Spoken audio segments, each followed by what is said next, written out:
Sure, so I'll give you a quick background on my story. I'm originally from Sweden, where I was born on a farm and used to be driving tractors all around. But I always wanted to go out in the world, and after that I've been lucky enough to be studying and working in London, Switzerland, Malaysia, Singapore, China. I was learning Chinese when I was over there.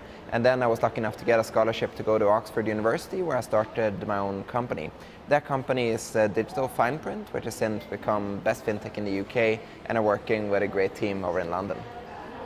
What excites me most about my industry is the opportunity to use new technology like machine learning, big data analytics, open data to really help small businesses. Insurance might seem as a very old-fashioned and boring industry, but I'm passionate about it because you can really help people have a better lives and protect them. The best advice I've ever received, that's a tricky one. I think it would come from Reid Hoffman, who's the founder of LinkedIn. He was one of the mentors to our entrepreneurship program over at Oxford University. And his advice comes into two parts. The first is, if you are not embarrassed about your product when you launch it, you waited too long, you launched too late. So the idea that you're going to go out and actually launch immediately and get feedback is extremely important. The second part of it speaks to how difficult that is to do in practice, and that's his way of saying, whenever you start a new company, you're actually jumping off a cliff and trying to build an airplane on the way down. So keeping those two things in mind is extremely helpful, and Reid is a great mentor. You can learn a lot from him.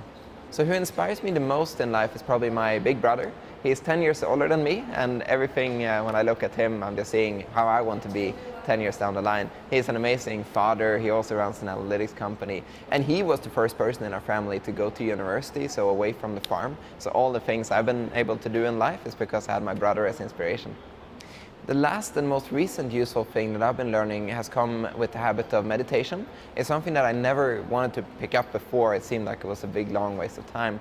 But the bigger my company has grown and the more stressed customers you tend to get, the more important it becomes to center yourself and really start to get into that habit of just deep thinking, deep listening, and really give yourself that little break from your mind. So now I meditate every morning. My girlfriend has been telling me to do it and teaching me, and that's just my sister. So learning the practice of meditation has been really helpful, and it's a new habit. If I had my time again and I would do things differently, I don't think I would have done anything differently. It sounds so weird to say, but I've had an amazing experience. I mean, I've been in so many places, and I'm so grateful from the bottom of my heart for the experiences I had. I wouldn't want any experience, even the hard experiences. Brexit, getting said no to by investors over 100 times, all the hard things is what ultimately made the great moments so much better. So I wanted to do it, basically all the same again. Maybe travel a bit more would have been the only thing.